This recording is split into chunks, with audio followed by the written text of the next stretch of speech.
લખીએ કો દળ બાય દળ કરવો પણ એને ડબલ્યુ એટલે આપણે અહીંયા લખી નાખીએ છીએ વજન. વિદ્યાર્થી મિત્રો અહીંયા લખશું વજન. ઓકે, આમાં કાંઈ પ્રોબ્લેમ નહીં. ઓકે વિદ્યાર્થી મિત્રો, અહીંયા વાત કરો વી બાય વી, તો અહીંયા આપણે વિદ્યાર્થી મિત્રો લખવાનું કદ, અહીંયા લખવાનું કદ. રેડી વિદ્યાર્થી મિત્રો? વજન શેમાં લઈશું તો વિદ્યાર્થી મિત્રો વજન છે ને એ ગ્રામમાં લેવાનું છે. અહીંયા પણ વજન ગ્રામમાં લેવાનું છે. કદ તો વિદ્યાર્થી મિત્રો ml માં લેવાનું છે. અહીંયા પણ ml માં લેવાનું છે. ઓકે, અહીંયા વિદ્યાર્થી મિત્રો W અને V, રેડી, એને કહેવાય દળ કદથી ટકાવારી. એટલે દ્રાવકનું અહીંયા દળ લખો તોય વાંધો નહીં, અથવા તો વિદ્યાર્થી મિત્રો તમે અહીંયા ઉપર અહીંયા દ્રાવ્યનું વજન લખો તોય વાંધો નહીં, વજન લખો તોય વાંધો નહીં. રેડી. અને વિદ્યાર્થી મિત્રો અહીંયા તમે કદ લખો તોય વાંધો નહીં.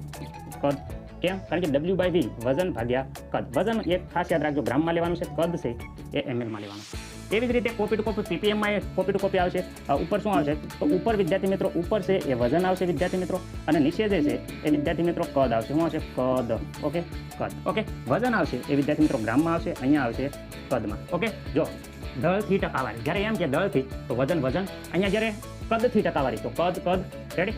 દળ અને કદથી ટકાવારી તો ઉપર દળ અને હેઠે કદ. રેડી. પીપીએમ આવે તોય ઉપર વજન, હેઠે કદ. ઓકે સર, અહીંયા સૂત્ર પૂરા થઈ જાય છે વિદ્યાર્થી મિત્રો. આમાં પૂરા થઈ જાય છે પણ આટલું લખવું તો તમારે ખોટું પડશે. હું કેમ? કારણ કે અહીંયા વિદ્યાર્થી મિત્રો બધી જગ્યાએ વિદ્યાર્થી મિત્રો એક વસ્તુ તમારે ખાસ એડ કરવાની છે. ઓકે, અહીંયા પર્સન્ટેજ છે તો વિદ્યાર્થી મિત્રો અહીંયા 100 વડે. અહીંયા પર્સન્ટેજ છે તો અહીંયા વિદ્યાર્થી મિત્રો 100 વડે. અહીંયા પર્સન્ટેજ છે એટલે વિદ્યાર્થી મિત્રો 100 વડે.